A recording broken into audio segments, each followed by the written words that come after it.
ప్రతి వారికి ఈ శ్లోకం నోటికి రావాలి, తప్పులు లేకుండా చదవాలి. ఇందులో ఒక గమ్మత్తు ఉంది ఆ శ్లోకంలో అక్షరాలు మారాయా వ్యతిరిక్త అర్థాలు వస్తాయి. అందుకని తప్పులు చదవకుండా చక్కగా చదవడం నేర్చుకుని చిన్న చిన్న పిల్లల దగ్గర నుంచి అలవాటు చెయ్యండి. స్నానం చెయ్యగానే ఒక్కసారి అమ్మవారి దగ్గరికి వెళ్ళి ఆ కట్టుకున్న తువ్వాలతోటో అందులో బాలల భక్తికి అమ్మవారు పొంగిపోతుంది.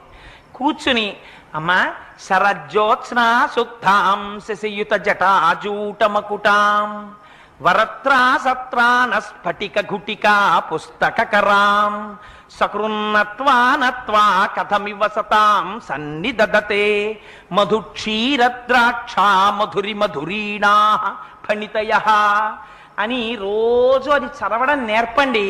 మీరు 1,000,000 రూపాయలు ఇచ్చినప్పుడు మీ మనవణ్ణి రక్షించుకున్న కన్నా ఈ ఒక్క శ్లోకాన్ని మీ మనవడికి మీరు